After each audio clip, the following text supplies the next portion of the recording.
வாழ்க வையகம், வாழ்க வையகம், வாழ்க வளமுடன். குரு வாழ்க, குருவே துணை. குருவின் மலரடி போற்றி. சிந்தனையை, உடல் நலத்தை சீரமைத்து உய்வித்த குருவே வாழ்க. தியானமே யோகம், யோகமே ஞானம். தமிழ் ஆனந்த யோகம். வாழ்க வளமுடன். மெய்யன்பர்களே, நமது தூய வேதாத்திரிய காந்த தத்துவத்திலே இந்த காந்தம் என்பது மனிதனுடைய வாழ்க்கையில் எப்படியெல்லாம் செயல்படுகிறது, அது உணர்வு ரீதியாக, உணர்ச்சி ரீதியாக என்று நாம் அதை பிரித்து, உணர்வு ரீதியாக என்று பார்க்கும்போது அதை அகம் சார்ந்ததாகவும், உணர்ச்சி ரீதியாக என்று பார்க்கும் பொழுது அதை புறம் சார்ந்ததாகவும் பார்த்தோம். ரெண்டுலையுமே இதே காந்தம்தான், இதே காந்த தத்துவம் தான். அகமாக இருக்கும் பொழுது அது ஜீவகாந்தமாக பார்க்கிறோம், புறமாக பார்க்கும் பொழுது அந்த ஜீவகாந்தம் வான்காந்தமாக மாற்றம் பெறுவதை பார்க்கிறோம். அப்ப ஆனால் இங்கு காந்தம் என்பது செயல்பட்டாலும் அந்த உணர்வு என்ற ஒரு நிலை என்று வரும்பொழுது அங்கு மனம் என்ற காந்தம். இப்ப மனதை பற்றி நாம் எதை பேசினாலும் அது காந்தத்தைத்தான் பேசுகிறோம். ஏன்னா மனம் வேறு, காந்தம் வேறு அல்ல என்பதை நம்ம பல்வேறு வகையில இதுக்கு முன்னாடி நிறைய பாகங்கள்ல நம்ம அதை புரிஞ்சிருக்கிறோம். அது அடிப்படையிலிருந்து நமது காந்த தத்துவம் புரிந்தால்தான் இப்பொழுது நம்ம பேசுவதெல்லாம் புரியும். புதிதாக வருபவர்களுக்கு அவ்வளவு புரியாது. அதனாலதான் நம்ம இதை பிளேலிஸ்ட்ல போட்டு என்ன பண்ணியிருக்கிறோம், காந்த தத்துவம் என்பது தனியா போட்டிருக்கோம். சரி, இப்போ அகம் புறம் என்று சொன்னோம், புறத்தில் அகம் இருக்கிறது என்று சொன்னோம், அகத்தில் புறம் இருக்கிறது என்று சொன்னோம். இப்போ சாதாரணமா மகரிஷி அந்த காலத்துல சொல்லும்போது என்ன சொல்லுவாங்க, ஒரு வாளி நிறைய தண்ணி எடுத்து அதுல 1 கிலோ சுண்டலை உள்ள போட்டுருங்க, அந்த சுண்டல் நல்லா ஊறிடும். இப்போ தண்ணிக்குள்ள என்ன இருக்கு அப்படின்னு கேட்டா தண்ணிக்குள்ள சுண்டல் இருக்கு அப்படின்னு சொல்லுவார். சுண்டலுக்குள்ள என்ன இருக்கு அப்படின்னு கேட்டா சுண்டலுக்குள்ள தண்ணி, அதாவது தண்ணி இருக்குன்னு சொல்லுவார். அப்ப அதுபோல இது இந்த அகம் புறம் ரெண்டும் என்ன ஆகுதுன்னா ஒரு ஒன்றோடு ஒன்று இணைந்து இயங்கக்கூடிய ஒன்று. இது எங்க அப்படின்னு சொன்னோம்னா இயக்கத்தில், இயக்க பிரபஞ்சத்தில் மட்டும்தான். அப்ப இதை கடந்து போயிட்டோம் அப்படின்னு சொன்னோம்னா அகம் என்பது அங்க என்ன அகமாகவே இருக்கும், அது சுத்த வெளியில. இங்கு உணர்வு சார்ந்து பார்க்கக்கூடிய ஒரு நிலையில தான் நம்ம என்ன பண்றோம், அகம் புறம் என்று பிரிக்கிறோம். வாழ்க்கையை அகம் புறம் என்று பிரிக்கிறோம். இது ஜடப்பொருள்களில் இது இருக்கிறதா என்று கேட்டால் இல்லை. ஜடப்பொருள்கள்ல ஒரே காந்தம் தான். எப்பொழுது காந்தம் என்பது ஜீவகாந்தம் வான்காந்தம் என்று பிரிக்கப்பட்டதோ அப்போதுதான் அகம் புறம் என்று மாறுகிறது. சரி, இந்த இடத்துல ஒரு வித்தியாசமான ஒரு சிந்தனை இப்பொழுது நாம் சிந்திப்போம். இது வேற யாரும் சிந்தித்ததில்லை. இது ஓஷோவினுடைய வாழ்க்கையில் நடந்த ஒரு நிகழ்வு. ஓஷோ ஒரு மாணவ பருவத்தில் இருந்து கொஞ்சம் சிந்திக்கக்கூடிய ஒரு நிலைக்கு வந்த ஒரு காலகட்டத்தில் ஒரு ஜியோமெட்ரிக் ஆசிரியர் என்பவர், அவர் என்ன பண்றாரு, அவர் ஜியோமெட்ரிக் பாடம் நடத்துவார். பாடம் நடத்தும் போது ஓஷோவை என்ன பண்றாரு, அவர் ஒரு நண்பராக பழகி இருக்கிறார். அப்ப இப்ப என்னுடைய கிளாஸ் நடக்குது, நீ வாயேன் அப்படின்னு சொல்லி கூப்பிடுறாரு, இந்த கிளாஸுக்கு வாயேன்னு கூப்பிடுறாரு. அப்ப ஓஷோ என்ன சொல்றாரு, அந்த அந்த வகுப்புக்கு நான் வர்றதை பத்தி ஒன்றும் பிரச்சனை இல்லை, ஆனால் அந்த வகுப்புக்கு வந்தால் நான் முழுமையாக அந்த வகுப்பில் இருப்பேன் என்று சொல்லுகிறார். முழுமையாக இருக்கிறதுன்னா நம்ம எப்படி புரிஞ்சுக்கிறோம் அப்படின்னா, இப்போ முழுமையாக அங்கு அவங்க நடத்துறத விழிப்புணர்வோடு கவனிக்கிறது அப்படிங்கிறது முழுமையாக இருப்பது என்று நாம புரிந்து கொள்வோம். இப்ப இன்னைக்கு ஜூம் ஓபன் பண்ணிட்டோம். ஜூம் ஓபன் பண்ணிட்டு அந்த ஜூம்ல என்ன பேசுறோங்கிறத கேட்டுக்கிட்டே இருக்கிறதுங்கிறது ஒண்ணு. சில பேர் ஜூம் ஓபன் பண்ணியிருப்பாங்க, ஆனா வேற ஏதோ வேலை பார்த்துக்கிட்டு இருப்பாங்க. இது விழிப்பு நிலை இல்லாத ஒரு நிலை. அப்ப நம்ம அப்படிதான் நினைப்போம். முழுமையாக அந்த வகுப்பில் இருப்பேன் என்று சொன்னால் முழுமையாக கவனிப்பேன் என்று நாம நினைச்சுக்கிறோம். ஆனா அப்ப அவர் வாத்தியார் என்ன சொல்றாரு அந்த ஆசிரியர், சரி முழுமையாக இருப்பா, நல்லதுதானே என்று சொல்லுகிறார். ஆனால் இவர் சொன்ன முழுமை என்பதை அவர் என்ன என்று புரிந்து கொள்ளவில்லை. அது புரிந்து கொண்டது அது இவர் வந்து கிளாஸ்ல உட்கார்ந்த பிறகுதான் புரிஞ்சது. என்ன என்று சொன்னால், அவர் என்ன பண்ணார், பாடம் நடத்த ஆரம்பிச்சாரு. போர்டுக்கு போனாரு, சாக்பீஸ் எடுத்தாரு. அந்த போர்டுல என்ன பண்ணாரு, நீளமான ஒரு கோடு சாக்பீஸ்ல போட்டார். அவர் என்ன நடத்த போறாருன்னா லெங்த் அண்ட் பிரெத் இதைத்தான் நடத்த போறார். நீளம் அகலம் அப்படிங்கறத நடத்தி அப்புறம் என்ன பண்ண, நீளத்தையும் அகலத்தையும் வச்சு என்ன பண்ணுவாங்க, அந்த ஏரியாவினுடைய பரப்பளவை கண்டுபிடிக்கிறது இதுதானே. அப்ப இது சாதாரணமா நீளம் அகலத்தை வச்சு பார்ப்போம், அப்புறம் உயரத்தை வச்சு பார்ப்போம், இது கொள்ளளவை எப்படி கண்டுபிடிக்கிறது அப்படிங்கிற பாடம். சரி, அப்ப அந்த கோடு போட்டு முடிச்ச உடனே இது என்னது அப்படின்னு கேட்கும்போது எல்லாரும் பையங்கள்லாம் என்ன சொல்றாங்க, லெங்த் நீளம் என்று சொல்லுகிறார்கள். அப்ப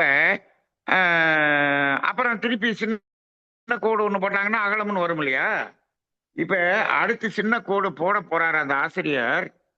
அப்ப ஓஷோ எந்திரிச்சு என்ன பண்றாரு, கொஞ்சம் ஸ்டாப் பண்ணுங்க சார்ன்னு சொல்றாரு அவர்கிட்ட. என்னன்னு கேட்கிறாரு ஓஷோட்ட. இது என்ன, அது நீளம்னு சொன்னீங்களே, இது லெங்க்த்னு சொன்னீங்களே அப்படின்னு சொன்னோடனே, ஆமா இதுதான் லெங்க் அப்படின்னு சொன்னார். இவர் என்ன சொல்ற, it is not merely length அப்படின்னு சொல்லிவிட்டார். இது நீளம் மட்டும் இல்லை என்று சொல்லிவிட்டார். என்னப்பா, நான் இன்னும் அகலத்துக்கு நான் வந்து கோடு போடவே இல்லை, ஆனா எப்படி நீ அதுக்குள்ள இது நீளம் மட்டும் இல்லைன்னு சொல்ற, இது நீளம் மட்டும் தான் இருக்கு, இன்னமேல் தான் நான் அகலத்துக்குரிய அந்த பிரெத்துக்குரிய கோடை போட போறேன்னு சொல்றாரு அவரு. அப்ப இவர் கேட்கிறாரு, நீங்கள் அந்த போட்ட லெங்த் நீளம் என்பது இருக்கிறதே, அந்த சாக் பீஸ்ல போட்டீங்களே, அந்த சாக் பீஸ் எந்த சைஸ் இருக்கோ அந்த சைஸுக்கு அந்த லெங்க்ங்கிறத போட்டிருக்காரு, நீளத்தை போட்டிருக்கிறாரு. அந்த கோட்டினுடைய அந்த கோட்டுக்குள்ளாகவே ஒரு அகலம் என்று ஒன்று இருக்கிறதே, இது வெறும் நீளம் என்று எப்படி நீங்கள் சொல்லுகிறீர்கள், அந்த கோட்டிலேயே ஒரு அகலம் என்று ஒன்று இருக்கிறது அல்லவா என்று கேட்டார். அப்ப இப்படி ஒரு கேள்வி கேட்க முடியுமா என்று அந்த ஆசிரியருக்கும் தோணவில்லை, சக மாணவர்களுக்கும் அது வியப்பாக இருந்தது. அப்ப அந்த கோடு இருக்குல்ல, சாக் பீஸ்ல போட்ட கோடு, அந்த கோட்டுக்கு ஒரு அகலம் இருக்குதா, அங்கேயே ஒரு நீளமும் இருக்கிறது, அங்கேயே அகலமும் இருக்கிறது, அதற்குள்ளாகவே ஒரு அகலமும் இருக்கிறது அப்படின்னு இவர் சொன்னாராம். அப்பதான் அந்த ஆசிரியர் புரிந்து கொண்டாராம், இவர் பெரிய ஒரு ஞான நிலையில் இருக்கிறவர் அப்படின்னு. அவர்கள் 2 பேரும் மிகவும் நெருங்கிய நண்பர்களாக மாறினார்கள் என்று அவருடைய வாழ்க்கையிலே நடந்த ஒரு சம்பவத்தை சொல்லுவார்கள். அதுபோல இப்போ நாம என்ன சொல்றோம், புறம் என்றால் புறமாக மட்டும் பார்க்க கூடாது, அந்த புறத்துக்குள்ளாக ஒரு அகம் என்பதும் இருக்கிறது, அகத்தை மட்டும் பார்க்க கூடாது, அதில் இருக்கிறது என்று பார்க்க வேண்டும். அப்ப அந்த அடிப்படையில இப்போ இது நமது மனித வாழ்வியல்ல நாம என்ன பண்ணணும், அதை அப்படித்தான் பார்க்க வேண்டும். அப்ப அகமும் புறமும் கலந்ததுதான் வாழ்க்கை என்று நம்ம பார்க்கணும். சரி, ஆனால் இந்த அகத்துக்குள்ளாக முழுமையாக அகத்துக்குள் என்று இருக்கும் பொழுது அந்த அகம் அதிகமாக, அதனுடைய பர்சன்டேஜ் ரொம்ப அதிகமாக வரும்போது அவர் ஞானம் என்ற ஒரு நிலையை அடைகிறார். புறம் என்பது அதிகமாக வரும்போது முழுக்க முழுக்க முழுக்க உலகியல் துன்பங்களில் சிக்கிக் கொள்கிறார். அப்ப இந்த இடத்துலதான் மகர்ஷியினுடைய தத்துவம் எங்கு வருகிறது என்று சொன்னால், இந்த தேவைகள் 3 என்று சொல்லுகிறோமே, அந்த தேவைகள் 3 என்ற அடிப்படையில் இந்த அகம் புறம் இரண்டையும் நாம் என்ன பண்ணணும்? இணைக்க வேண்டும். இணைக்க வேண்டும். இப்போ இந்த தேவைகள் 3 என்பது நாம உணர்வா என்று சொன்னோம். உணர்வு என்று சொன்னோம். உணர்வு என்று சொன்னோம். இந்த தேவையை பூர்த்தி செய்து கொள்வது அதற்குரிய பொருள் என்பது புறம் என்று சொல்கிறோம். அப்ப இந்த அகத்தில் இருக்கக்கூடிய துன்ப உணர்வு நீங்குவதற்கு புறத்தில் இருக்கக்கூடிய பொருளோடு தொடர்பு கொள்ள வேண்டும்.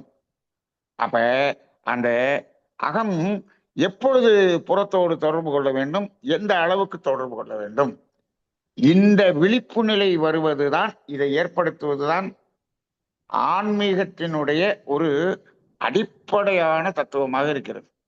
இந்த அடிப்படை தத்துவம் தெரியவில்லை என்று சொன்னால் எவ்வளவு ஆன்மீகம் தத்துவங்கள் தெரிந்திருந்தாலும் பலன் இல்லை. அதனாலதான் மகரிஷியினுடைய இந்த வாழ்க்கை தத்துவம் என்பது மிக மிக முக்கியம் என்று நம்ம சொல்றது உண்டு. சரி, அப்ப இப்படி இந்த தேவை என்பதை நிறைவு செய்து கொள்வதற்கு புறத்தோடு தொடர்பு கொள்ளும் போது இது இந்த தேவைகள் 3 மட்டும் அல்ல, இது உடலின் தேவையாக இருக்கிறது. மனதின் தேவை என்று சொன்னாலும் அந்த மனதின் தேவை என்பதை இயற்கையை ரசித்தல் என்று சொல்கிறோம். அதை ரசிப்பதற்கு கண் மூலமாக, காது மூலமாக, மூக்கின் மூலமாக, நம்ம என்ன பண்றோம், தோலின் மூலமாக, இந்த நாள்லையும் பார்த்தோம்னா இயற்கையை ரசித்தல் என்பதுக்கு நம்ம புறத்தோடு பொருள்களோடு தொடர்பு கொண்டுதான் நம்ம அதை ரசிக்கிறோம். அந்த புறத்தோடு தொடர்பு கொண்டு ரசித்தல் என்பதற்கு இந்த நாளுமே வரும். அதுல அதிகமாக கண்ணும் காதும் மூக்கும் பயன்பாட்டில் இருக்கும். இந்த தோலும் அதில் ஓரளவுக்கு பங்கு வகிக்கிறது என்பதை நாம் புரிந்து கொள்கிறோம். அப்ப அந்த இடத்துலையும் நம்ம புறத்தோடு தொடர்பு கொள்கிறோம், உண்மைதான். ஆனால் இந்த ரெண்டுக்கும் உள்ள வித்தியாசத்தை நாம் புரிந்து கொள்ள வேண்டும். என்ன வித்தியாசம் அப்படின்னா, இந்த உடலின் தேவைக்காக பொருளோடு தொடர்பு கொள்வதற்கும் மனதின் தேவைக்காக இந்த பொருளோடு தொடர்பு கொள்வதற்கும் ஒரு ஆழமான ஒரு ரகசியம் ஒன்று அதற்குள்ளாக இருக்கிறது. இந்த ரகசியத்தை நாம் அறிந்து கொள்ள வேண்டியது இந்த காந்த தத்துவத்துல மிக மிக மிக அவசியம். இதை வேதாத்திரிய அன்பர்கள் தான் இதை புரிந்து கொள்ள முடியும். வேதாத்திரிய அன்பர்கள் புரிந்து கொள்ள வேண்டும். வேண்டும் என்ன என்று பார்த்தால், இந்த உடலின் தேவை என்ற அடிப்படையில் அந்த அகம்புறம் சமம் செய்யும் போது நாம் உணரக்கூடிய உணர்வு என்பது இன்பம் என்று நம்ம இதை பல தடவை பேசியிருக்கோம். இந்த உடலின் தேவை அப்படிங்கிறதுல நம்ம அடையக்கூடியது இன்பம் என்று பேசியிருக்கோம். ஆனா அந்த உடலின் தேவையில ஒரே ஒரு தேவை மட்டும் அந்த இன்பம் என்பதிலிருந்து கொஞ்சம் சற்று வேறுபடுகிறது. இன்பம் என்ற ஒரு நிலையும் இருக்கும், அதை கடந்த ஒரு நிலையும் இருக்கும். இந்த ரெண்டுமே இணைந்து இருக்கக்கூடிய தேவை என்று ஒன்றே ஒன்று மட்டும் இருக்கிறது. இப்ப பசிதாகம் அப்படின்னு சொல்றோம். அதுல அந்த பசிதாகம் என்ற துன்பம் நீங்கிய இடம் அப்படின்னு சொன்னோம்னா அது இன்பம் மட்டுமே, இன்பம் மட்டுமே அந்த இடத்துல. அப்ப அந்த இன்பம் என்ற உணர்வு நாம் உணர வேண்டும் என்று சொன்னால் அது அந்த புறத்தோடு பொருளோடு எப்பொழுது வேண்டுமானாலும் தொடர்பு கொண்டால் மட்டும்தான் அது கிடைக்கும். அப்படிதான் கிடைக்கும். சரி, அதே போல தட்பவெப்பத்திலிருந்து பாதுகாப்பு, அதுவும் அதே கண்டிஷன் தான். அந்த பொருளோடு தொடர்பு கொள்ளும் போதுதான் அந்த இன்பம். மீண்டும் அந்த இன்பம் வேண்டும் என்று சொன்னால் மீண்டும் அந்த பொருளோடு தொடர்பு கொள்ள வேண்டும். சரி, அந்த உடல் கழிவுகளின் உந்து வேகம் என்று ஒன்று இருக்கிறதே, இந்த இடம் ரொம்ப ஆழமாக சிந்திக்க வேண்டிய ஒரு இடமாக இருக்கிறது. அதுல உடல் கழிவுகளின் உந்து வேகம்னா நமக்கு யூரின் போறது, மோஷன் போறது அப்படிங்கிறத நம்ம பெரும்பாலும் நம்ம பேசிக்கிறோம். இப்ப அந்த இடத்துல அது அந்த கழிவு நீங்கிய இடத்தில் ஒரு இன்பம் என்று, அதுவும் இன்பம்தான், இன்பம்தான்.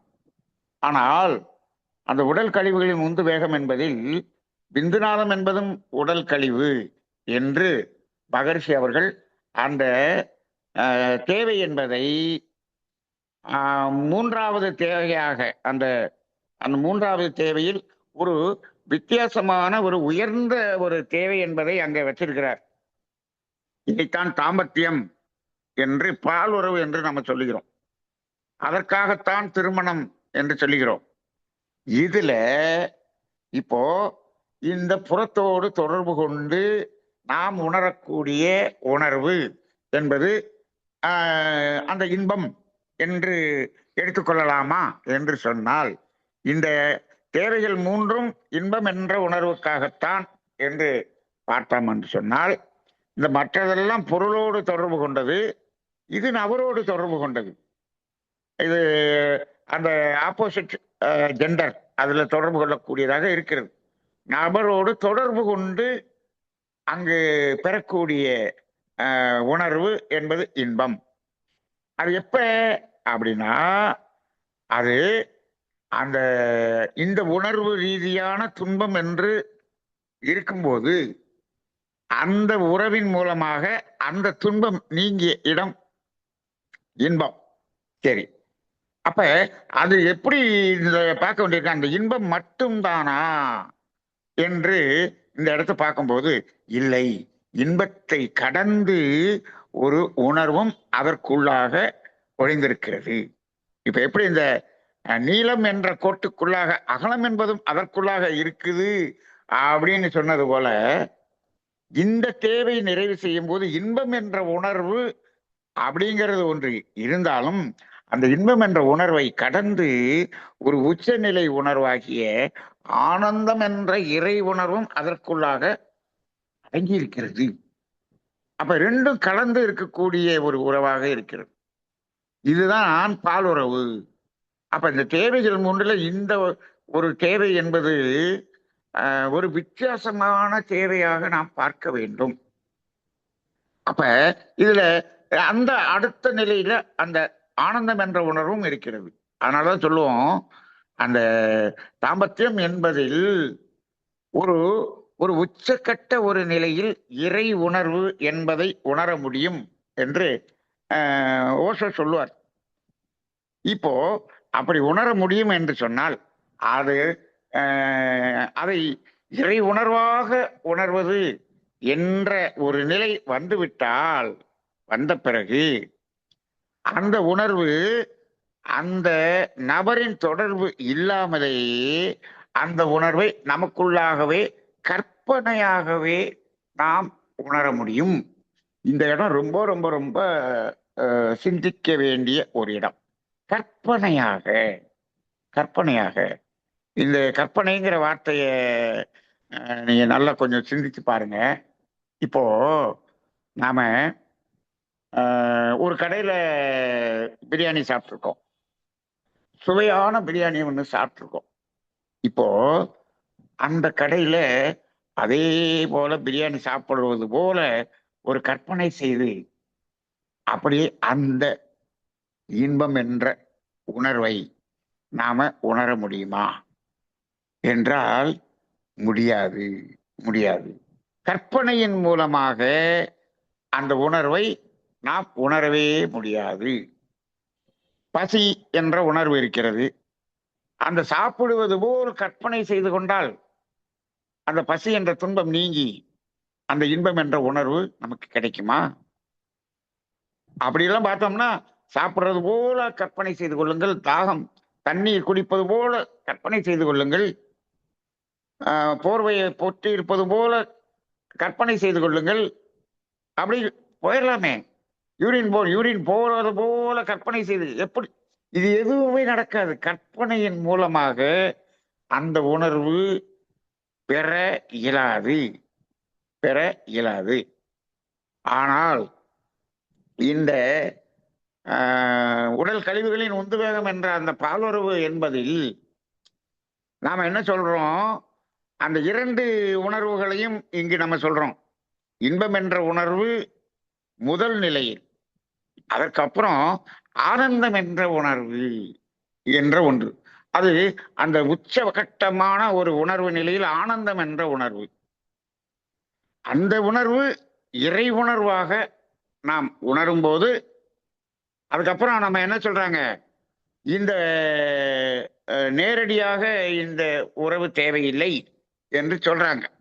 அப்ப அந்த ஆனந்தம் என்ற உணர்வுன்னு சொல்றமே, அந்த உணர்வு அதற்கும் இந்த இன்பம் என்ற உணர்வுக்கும் என்ன என்று சொன்னால், அந்த இன்பம் என்ற உணர்வுக்கு மீண்டும் என்ன வேணும்? அந்த உறவு கூறிய உடல் வேண்டும். உடல் வேண்டும். இப்ப பொருள் என்றாலும் உடல் என்றாலும் ரெண்டும், அத பொருள் உடல் உடலாக பார்க்கிறோம், அங்க பொருளாக பார்க்கிறோம். இந்த உடல்களின் இணைப்பு தான் இன்பம். இன்பம் இப்போ அந்த ஆனந்தம் என்ற உணர்வு என்பது எந்த இடத்தில் தோன்றுகிறது என்று சொன்னால், அது முழுக்க முழுக்க அகம் சார்ந்த இணைப்பின் மூலமாக பெறக்கூடியதாக இருக்கிறது.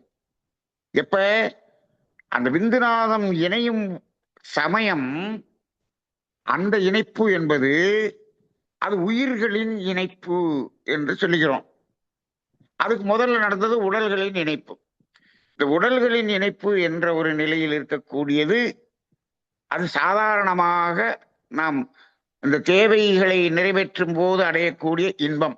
அப்ப அதுக்கு அந்த பொருளின் தொடர்பின் மூலமாகத்தான் அதை பெற முடியும், இன்பம் என்பதை. ஆனால் அந்த உயிர்களின் இணைப்பு என்ற நிலை வரும்போது அது முழுக்க முழுக்க 100% அகம் என்று ஆகிவிடுகிறது. அகம் சார்ந்ததாக மட்டுமே ஆகிவிடுகிறது. அப்ப அந்த உணர்வு இன்பம் என்று அதை சொல்ல முடியாது. அது ஒரு பேரின்பம் என்று சொல்லலாம், அல்லது ஆனந்தம் என்று சொல்லலாம். அப்படிப்பட்ட ஒரு நிலையை குறிக்கக்கூடியதாக இருக்கிறது. சரி, இப்போ அந்த ஒரு உணர்வு, அந்த ஆனந்தம் என்ற உணர்வு நிலை இருக்கிறதே, இதை கற்பனையின் மூலமாக உணர முடியுமா? முடியுமா? ஒரு சிந்தனை செய்து பாருங்க. இப்ப நம்ம கற்பனையாக பிரியாணி செஞ்சோம்னா சாப்பிட முடியாதுன்றோம். கற்பனையாக சாப்பிடுவது போல் நினைத்தால் நடக்காது. அது என்ன பண்ணும், உடனே போய் நம்ம அதை வாங்கி சாப்பிடணும்னு அது தூண்டப்பட்டு நம்ம அந்த செயலை செய்து விடுவோம். அப்ப இந்த இடத்திலும் நம்ம அந்த இன்பம் என்ற ஒரு நிலையில் நாம் அதை தேடினோம் என்று சொன்னால், அங்கு அந்த உறவின் இணைப்பு தேவைப்படும். ஆனால் அந்த அந்த முழுக்க அகம் சார்ந்த உணர்வு என்ற உணர்வு இருக்கிறதே, அந்த உணர்வை நாம் கற்பனையின் மூலமாகவே என்ன பண்ண முடியும், உணர முடியும் அப்படின்னு சொல்றார் ஓஷோ.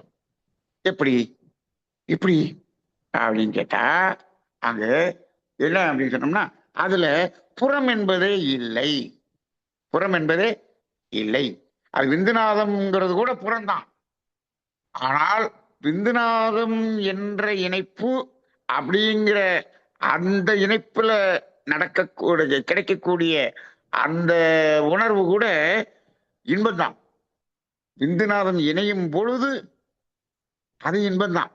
அது விந்துநாதம் என்பது ஒரு புறப்பொருளாகத்தான் பார்க்க வேண்டும். புறப்பொருளாகத்தான் பார்க்க வேண்டும். அப்ப ஆனால் அந்த இணைப்பு இன்பம், அதனுடைய இறுதி உச்ச நிலை என்று பார்க்கும்போது, அங்க பார்க்கும்போது அது அந்த உணர்வின் உச்ச நிலையாக மாறிவிடுகிறது. அந்த உச்ச நிலையில் இருக்கக்கூடிய உணர்வு என்பது 2 உயிர்களின் இணைப்பு.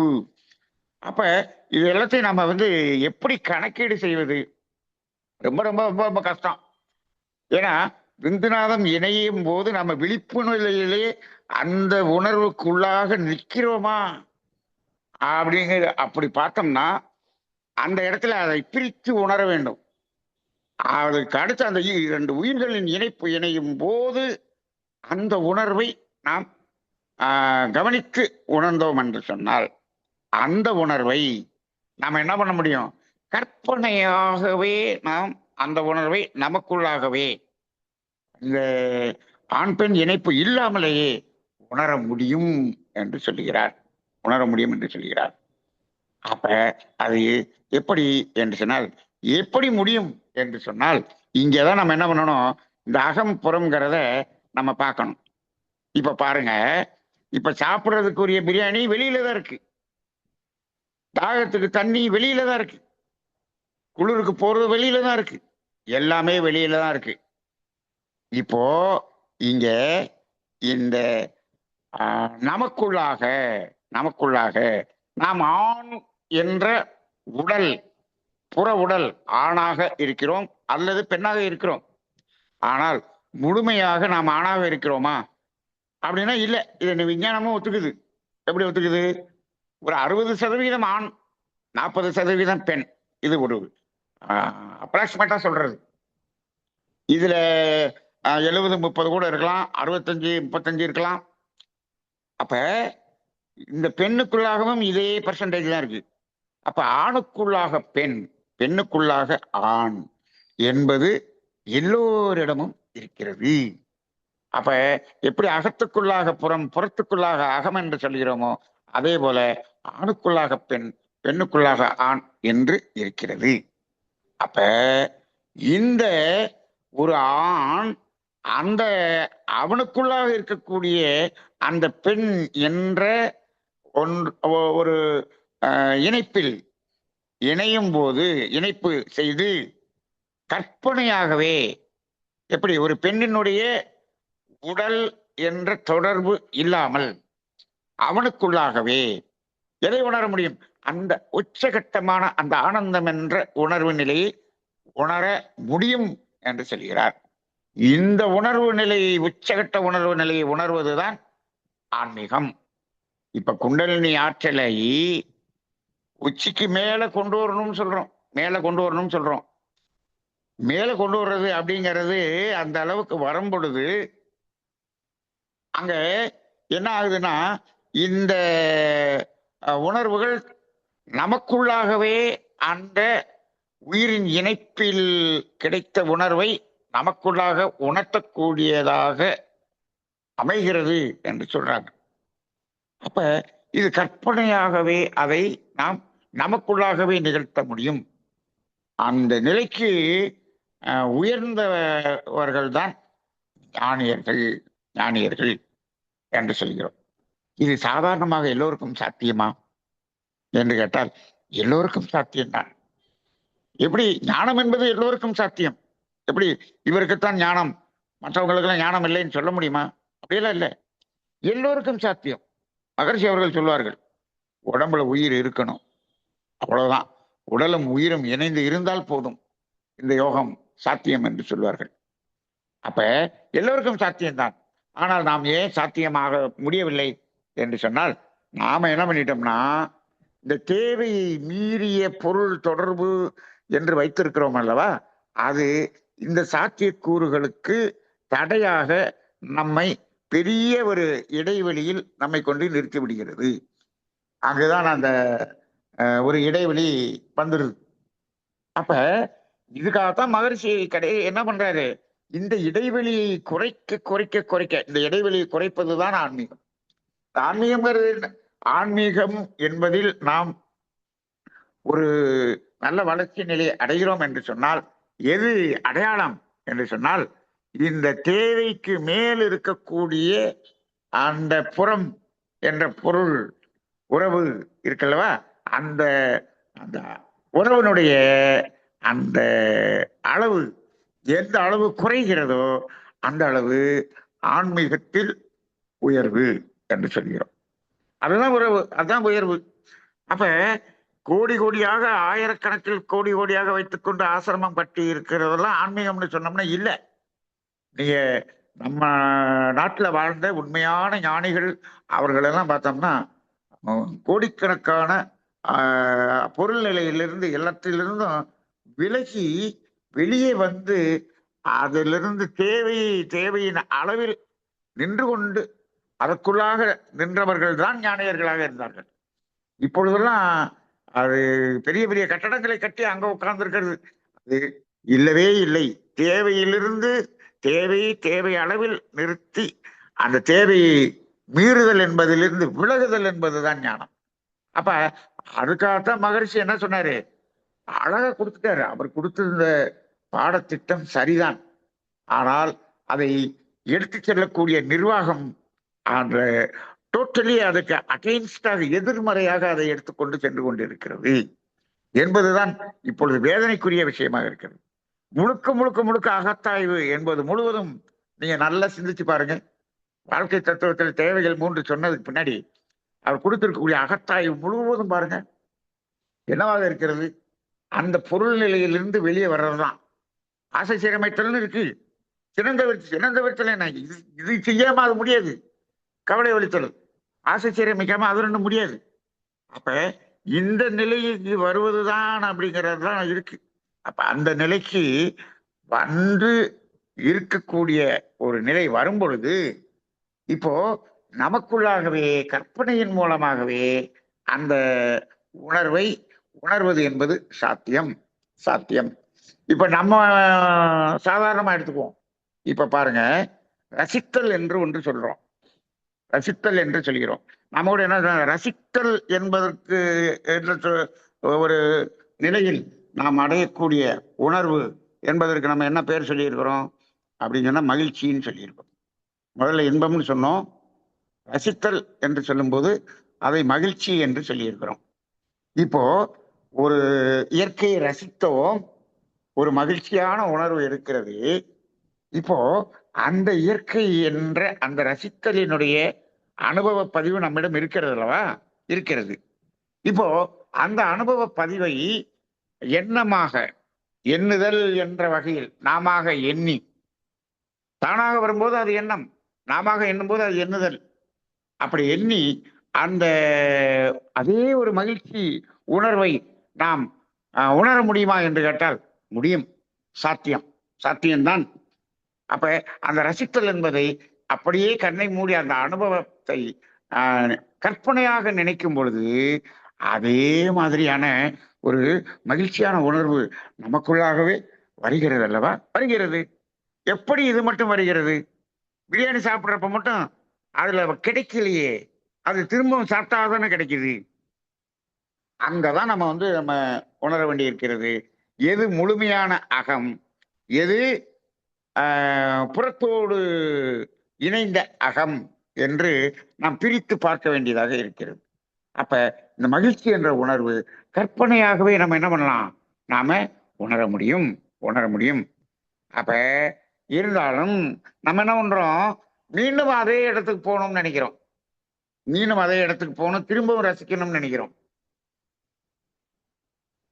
இப்ப 2வது தடவை போய் ரசிக்கும் போது அந்த மகிழ்ச்சி என்பது வேறு மாதிரி இருக்கிறதா, அதே மாதிரி தான் இருக்கிறதா, அதிகமா இருக்குதா? நான் இப்ப கொடைக்கானலுக்கு வந்து நான் 100 தடவை போயிட்டு வந்துட்டேன், அதனால என்னுடைய ரசிப்பு தன்மை 100 மடங்காக இருக்கிறது என்று ஏதாவது சொல்ல முடியுமா? இல்லவே இல்லை. அதே நிலைதான். அந்த ஒரு தடவை பார்த்து ரசித்த மீண்டும் மீண்டும் கற்பனையாக நீங்க 100 தடவை ரசிச்சாலும் அதே மகிழ்ச்சி தான்.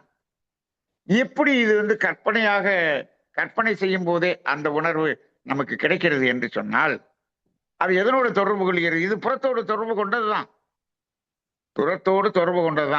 எந்த புறத்தோடு? இயற்கையோடு தொடர்பு கொண்டது, இயற்கையோடு இணைந்தது. இப்போ அந்த இயற்கையோடு இணையும் போது அதுல நம்மளை அறியாமலேயே அந்த மகிழ்ச்சி என்ற உணர்வு அங்க போகும்போது அது முழுக்க அக உணர்வாக மாறிவிடுகிறது. அப்ப அதை எப்படி நம்ம அதை புரிஞ்சுக்கலாம் அப்படின்னம்னா அங்க ஜீவகாந்த செலவு இல்லை. நீங்க பாருங்க, அந்த கற்பனையாக அந்த ரசித்தலை உணரும் போது கூட ஜீவகாந்த செலவு இல்லை. நீங்க கற்பனையாக ரசிக்கும் போது கூட இருக்காது. ஆனால் ஒரு பிரியாணி சாப்பிட்றத கற்பனையாக நீங்க ரசித்து பாருங்க, திரும்பவும் அங்க போய் வாங்கணுங்கிற உந்துதலுக்கு தள்ளப்படுவோம். ஆனால் கற்பனையாக நீங்கள் அதை நினைத்து அந்த ஒரு ருசிப்பது போல் நினைக்கிறீர்களே, அந்த நினைக்கும் போது வெறும் கற்பனை தானே. இங்கு ஜீவகாந்த செலவு இருக்கிறதா இல்லையா? சற்று சிந்தித்து பாருங்கள். நீங்க வேணா இது மாதிரி அதை சாப்பிட்றது, இதை சாப்பிட்றது, இப்படி சாப்பிட்றது, அப்படி சாப்பிட்றது, இப்படி துணி எடுக்கிறது, அப்படி துணி எடுக்கிறது, இப்படின்னு அப்படியே கற்பனையாக நினைத்து பாருங்கள். உங்களுக்கு டயர்ட் ஆகிறீங்களா இல்லையா என்று பாருங்கள். கண்டிப்பா டயர்ட் ஆயிருவீங்க. ஏன்? ஜீவகாந்த செலவாகிறது. நல்ல எக்ஸ்பெரிமெண்ட் பண்ணி பார்க்கணும். செலவாகிறது. அப்ப அந்த இன்பம் என்ற உணர்வை நினைக்கும் போது திரும்ப திரும்ப செலவாகுது. அதே போலதான் இந்த தாம்பத்தியம் என்பதிலும் அந்த முழுமையான அந்த உச்சகட்ட உணர்வை முழுமையான அகமாக உணராத வரை அதை கற்பனையாக நினைத்தாலும் அங்கு நாம் என்ன ஆயிடுவோம்? நம்ம உயிர் ஆற்றல் ரீதியாக விரயமாகிக் கொண்டுதான் இருப்போம். விரயமாகிக் கொண்டுதான் இருக்கிறது. இன்னைக்கு இந்த மாதிரியான கற்பனையில் விரயத்தை செய்து கொண்டிருக்கக்கூடியவர்கள் நம்ம நாட்டுல மிக மிக மிக அதிகம். மிக மிக மிக அதிகம். ஏன் ஏன் அப்படின்னு சொன்னோம்னா, நம்ம நாட்டில் இருக்கக்கூடிய இந்த ஒரு ஒரு ஒரு கலாச்சாரம் அப்படிங்கிறது, நம்ம நாட்டில் என்ன வச்சிருக்கிறோம்? திருமணம் செய்வதற்கு 18 வயசுன்னு வச்சுட்டோம். பெண்ணுக்கு 18 வயசு, ஆணுக்கு 21 வயசுன்னு வச்சுட்டோம். ஆனா இயற்கை வேற என்னமோ சொல்லுது, இங்க நம்ம வேற வச்சிருக்கிறோம். இந்த ஈரான்ல 13 வயசுன்னு வச்சிருக்காங்கன்னு சொன்னாங்க. இது யார் நாம என்ன வயசு நிர்ணயம் பண்றது? இது இயற்கையெல்லாம் நிர்ணயம் பண்ணணும். அது உடல் அறிவுல நிர்ணயம் பண்ணணும். உடல் அறிவு 10 வயசுல மேஜர் ஆகுது. ஆனா நம்ம இப்படி வச்சிருக்கிறோம். எதை வச்சு வச்சிருக்கிறோம்? ஏன் இப்படி வச்சுட்டோம் அப்படின்னு சொன்னோம்னா, இது நம்ம புறமாகவே பார்த்து இந்த புறத்தை பார்க்கிறோம். இப்ப என்னன்னா, இப்ப பசிக்கு சாப்பிடணுங்கிறது ஒண்ணு, உணவு சாப்பிடணும். அது வீட்டுல பழைய சோறு சாப்பிட்றதா, இட்லி கடையில இட்லி சாப்பிட்றதா, இல்ல ஒரு சின்ன ஹோட்டல்ல போய் இட்லியும் தோசையும் சாப்பிட்றதா, அதையும் இன்னும் கொஞ்சம் நல்ல பெரிய கடையில சாப்பிட்றதா, ஸ்டார் ஹோட்டல்ல சாப்பிட்றதா, 3 ஸ்டார் ஹோட்டல்ல சாப்பிட்றதா, 5 ஸ்டார் ஹோட்டல்ல சாப்பிட்றதா, வித்தியாசம் இருக்கு இல்லையா? இந்த வித்தியாசம் தானும் இந்த திருமணம் என்பதற்கு இப்படி இருக்க வேண்டும், இப்படி இருந்தால் தான் திருமணம், இப்படி இருந்தால் தான் பெண், இப்படி இருந்தா மாப்பிள்ளை தான் கிடைக்கும், அப்படி இருந்தா மாப்பிள்ளை தான் கிடைக்கும். அப்ப என்ன பண்றோம்? நாங்க இங்க போய் சாப்பிட்டாதான் எனக்கு பசி தீரும். இப்ப இந்த ஹோட்டல்ல நம்ம மாத்துற மாதிரி தான் இந்த என்ன பண்றோம்? பெண்ணு மாப்பிள்ளையை பார்க்கக்கூடியதாக இருக்கிறோம். ஆனால் அங்கு நீ எந்த ஒரு ஆணாக இருந்தாலும், எந்த ஒரு பெண்ணாக இருந்தாலும், அவனுடைய அந்த உணர்வு நிலைக்குள்ளாக போய் அந்த உணர்வு நிலையை பார்த்தீங்கன்னா எல்லாமே சமம். அவ்வளவுதான். நீங்க இட்லி கடையில சாப்பிட்டாலும் பசி என்ற உணர்வு சமநிலை அடைகிறது. இன்பம் என்ற உணர்வு இருக்கிறது. இல்லை நான் எனக்கு 5 ஸ்டார் ஹோட்டல்ல சாப்பிட்டாதான் எனக்கு அடையும் அப்படின்னு சொன்னா அது நீ எல்லை கட்டி கொண்ட ஒரு நிலை. மாயை, மயக்கம். மயக்கம். அப்படி அல்ல, அப்படி அல்ல. அப்ப இது உணர்வு சார்ந்து, அகம் சார்ந்துதான் இதை பார்க்க வேண்டி இருக்கிறது. அப்ப அதை புறம் சார்ந்து பார்க்க வேண்டியது இல்லை. அப்ப அந்த திருமணம் என்பது அகம் சார்ந்துங்கும் போது அதனுடைய மன உணர்வுகளை பாருங்கள், அவர்களுடைய அந்த பொருள் மீது இருக்கக்கூடிய மயக்கத்தை பாருங்கள், அதுல இருக்கக்கூடிய ஈடுபாடை பாருங்கள். இதெல்லாத்தையும் பார்க்கணுமே தவிர அகம் சார்ந்த அந்த மனம் என்ற ஒரு நிலைக்கு பார்க்கும் பொழுது அங்கு உணர்வு ஒன்றுதான். அப்ப நம்ம என்ன பண்ணிட்டோம்? இப்படி இந்த ஓட்டல நிர்ணயம் பண்ற மாதிரி இப்ப ஆண் பெண் நம்ம என்ன பண்றோம்? அந்த உறவை நாம் நிர்ணயம் செய்து கொண்டிருக்கக்கூடியவர்களாக மாறிவிட்டோம். அப்ப இந்த இயற்கையிலிருந்து முழுக்க விலகி நிற்கிறான் மனிதன். அப்ப அங்கே முழுக்க புறமாக மாறிவிட்ட ஒரு சமுதாயம். இப்படி இருக்கும் பொழுது அந்த உணர்வுகளில் அவர்கள் நிறைவு அடையாமல் என்ன எல்லோரும் ஒன்று பிரிந்து விடுகிறார்கள். இப்ப எல்லாம் சகித்து கொண்டு வாழ்வதில்லை, பிரிந்து விடுகிறார்கள் அல்லது சகித்து கொண்டு வாழ்ந்து கொண்டிருக்கிறார்கள். யாருமே முழுமையான வாழ்க்கையை வாழவில்லை. அப்ப என்ன ஆகுது அப்படின்னு சொன்னோம்னா, அந்த அகம் சார்ந்த உணர்வை தனக்குள்ளாகவே உணரக்கூடிய அளவுக்கான உறவு என்பது வருவதற்கு சாத்தியக்கூறுகளே இல்லை என்ற ஒரு நிலைதான் இப்பொழுது நாம் பார்க்கிறோம். இது வாழ்க வளமுடன். அதற்கு காரணம் என்ன என்று பார்த்தால், இந்த உலகம் வாழ்க்கை என்றால் என்ன என்று இந்த இளைஞர்களுக்கு தவறான ஒரு பாதையை காட்டியதுதான் காரணமாக இருக்கிறது. அப்ப இப்போ இதுக்காக நாம இந்த சமுதாய சீர்கேடாக போகணும் அப்படின்னு அப்படி இல்லை. எது தேவை, எப்பொழுது தேவை, எந்த அளவில் தேவை, அப்ப அந்த தேவையின் தொடர்பு எது, எதுக்காக தொடர்பு? அப்ப அந்த அடிப்படையை நாம் உணர்த்தி இருந்தால் இந்த நிலை இருக்கவே இருக்காது. இன்னைக்கு இவ்வளவு பெரிய உலகத்துல இவ்வளவு பெரிய சண்டை வருது, இது எல்லாம் எது வாழ்க்கையை புறம் சார்ந்துன்னு சொன்னதன் அடிப்படையில் தான் இவை இருக்கிறது. இப்படி இருக்கிறது. இப்ப நீங்க பெரிய பெரிய பெரிய பெரிய கோடீஸ்வரர் என்று சொல்லுகிறோம், உலக பணக்காரர்கள் என்று சொல்கிறோம். உலக பணக்காரர்களாக இருக்கிறார்களே, அவ்வளவு பொருளை ஈட்டி விட்டார்களே, அவர்கள் எல்லாம் வாழ்க்கையில் ஆஹா இவ்வளவு பொருள் நிலையில் அவர்கள் எவ்வளவு ஆனந்தமாக வாழ்கிறார்கள் என்று யாராவது சொல்ல முடியுமா என்று கேட்டால் இப்பொழுது அது நிரூபணமாகிவிட்டது. யாரெல்லாம் அந்த ஒரு பொருள் நிலையில் உயர்ந்த நிலையில் இருக்கிறார்களோ அவர்கள் பெயர்களில் பெரும்பாலானவர்களுடைய பெயர் அந்த எப்சின் ஃபைல்ல உள்ள வந்துருச்சு. இன்னைக்கு வெளியில தெரிஞ்சு வச்சு அவ்வளவு வருது. அதுக்குள்ள போய் எடுத்து பாருங்க, பொருள் நிலையில் உச்சமான நிலையில் இருப்பவர் அத்தனை பேரும் 3 லட்சம் ஃபைல்ல நீங்க எடுத்து பாத்தீங்கன்னா உலகம் முழுவதும் இருக்கிறவங்க அங்கதான் போயிருக்கான். அப்ப என்ன ஆச்சு, என்ன ஆச்சு? அப்ப இங்க இருக்கக்கூடிய ஒரு இளைஞர் சமுதாயத்தை இதை நோக்கி தள்ளக்கூடிய ஒரு சமுதாயமாகத்தான் இருக்கிறதே தவிர, அப்புறம் சமுதாயத்துல இப்படி நடக்குது அப்படி நடக்குது அப்படின்னு சொன்னா இதுக்கெல்லாம் காரணம் என்ன? புரிதல் என்பதே இல்லை. இது என்ன உணர்வுன்னா என்னன்னு தெரியல. உணர்வுன்னா என்ன, தேவைன்னா என்ன, தேவைக்கு என்ன தொடர்பு? நீங்க சாதாரணமாக சாப்பிடுறதுல நீங்க தேவை அளவுல எங்க சாப்பிட்டா என்ன அப்படின்னு உங்களுக்கு ஒரு புரிதலை கொடுத்திருக்கிறீர்களா? கொடுத்ததே இல்லையே. நம்ம குழந்தைகளே என்ன இப்படிதான் நான் சாப்பிட பழக்குவேன் அப்படின்னு அங்க பழக்கிறோமே. எப்படினாலும் எந்த நிலையிலும் இங்க இருக்குதா அங்க சாப்பிடுறேன், இல்லையா இங்க சாப்பிடணும். அப்படி இல்லையே.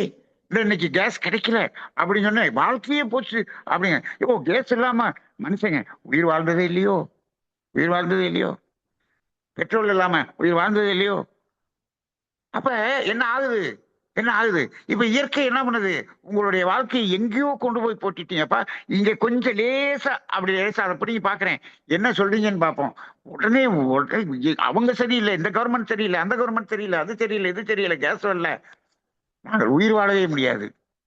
அப்ப கொரோனா என்று ஒன்று வந்ததே, எப்படி வாழ்ந்தீர்கள், எப்படி வாழ்ந்தீர்கள்? இப்ப கூட ஹோட்டல் தான் சொல்றாங்க, எங்களுக்கு கேஸ் தட்டுப்பாடா இருக்கிறதுனால அதிகமாக கேஸை பயன்படுத்தி செய்யக்கூடிய பதார்த்தங்கள் எல்லாம் நாங்கள் செய்ய முடியவில்லை என்று ஒரு பெரிய ஹோட்டல் அதிபர் சொல்றார். நான் அது கீழே கமெண்ட் போட்டிருந்தேன். ஆமாம், அப்படி செய்யக்கூடிய பொருள்களை எல்லாம் செய்யாமல் நிறுத்தினீர்கள் என்று சொன்னால் இவர்களுக்கு வர வேண்டிய நோய்கள் எல்லாம் வராமல் இருக்கும். நல்லதுதான். ஒரு 6 மாத காலத்துக்கு இப்படியே இருந்தீர்கள் என்று சொன்னால் மனிதர்களோட நோய் குறைந்துவிடும். நீங்களும் உங்களுடைய கர்மவினையை கூட்டிக் கொள்வதிலிருந்து நீங்களும் விலகிக் கொள்வீர்கள் என்று நான் ஒரு கமெண்ட் போட்டு விட்டேன். அப்ப நீங்க என்ன பண்றீங்க? அதை கெடுக்கக்கூடியதுக்கு பத்தல அப்படிங்கிற நிலைமைக்கு போயிட்டோம். அப்ப என்ன ஆகும்? இந்த இயற்கை இன்னும் இப்படி ஒரு மயக்கத்துல கொண்டு போய் விட்டோம்னா இது எல்லாத்தையும் உணர வைப்பதற்கு இன்னைக்கு இயற்கை எடுக்கக்கூடிய ஒரு பாடமாகத்தான் இப்ப இருந்து கொண்டிருக்கிறது. அப்ப அந்த அடிப்படையில் பார்க்கும்போது அந்த அகம் என்ற உணர்வு அப்படின்னு பார்க்கும்போது இப்போ அங்க அந்த கற்பனையிலும் அதை உணர முடிகிறது என்று சொன்னால், அந்த கற்பனை செய்யும் போது நீங்க ஒன்றை ரசிக்கும் போது நீங்க இயற்கையை ரசிக்கிறோம் என்று சொல்கிறீர்கள். அப்பொழுது அந்த இயற்கையின் மையத்துக்குள்ளாக இருக்கக்கூடிய இறைநிலையோடு இணைந்து விடுகிறீர்கள். அப்ப நாம அதை கற்பனையாக அந்த ரசித்தல் என்பதை நாம் பார்க்கும் போதும் அங்கேயும் என்ன பண்ணிடும், அங்கேயும் இயற்கையாகிய இறைநிலைக்குள்ளாக இணைந்து விடுகிறோம். அப்ப அந்த ரசித்தல் என்ற உணர்வை அங்கிருக்கக்கூடிய இறைநிலை இங்கிருக்கக்கூடிய இறைநிலையோடு இணையும் போது அதே உணர்வை நாம் உணர முடிகிறது. ஆனால் பொருளோடு தொடர்பு கொண்டு அடையக்கூடிய இன்பம் என்பதை மீண்டும் தொடர்பு கொண்டால் தான் உணர முடியும்.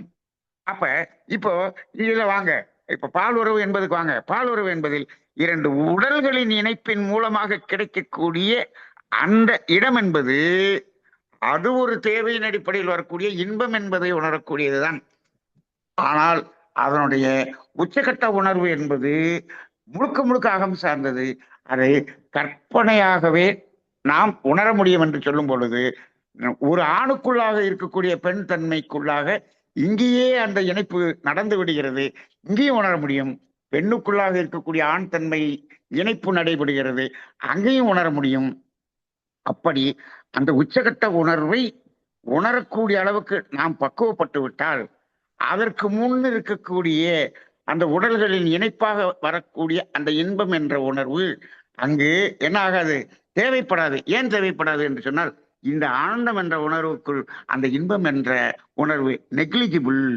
நெக்லிஜிபிள்னா அதுக்குள்ளாக அது என்னாகும், அது ஒன்றும் அது இந்த கடல்ல கரைச்ச பெருங்காயம் என்று சொல்வார்களே, அப்படி அது அது அது ஒரு பொருட்டாகவே இருக்காது, ஒரு பொருட்டாகவே இருக்காது அப்படிங்கிற ஒரு அடிப்படையில் இந்த ஒரு நிலையை சொல்லுகிறார்கள். அப்ப இந்த நிலைக்கு நாம் உயர்ந்து அந்த உணர்வை பெற வேண்டும் என்று சொன்னால், நாம் பொருள் நிலையிலிருந்து மனதளவில் விலகி விலகி விலகி மனம் ஒரு எம்டினஸ். அப்ப எம்டினஸ் என்ன, அதாவது ஒரு வெறுமையான ஒரு மனநிலையில் இருந்து இருந்து இருந்து பழக வேண்டும்.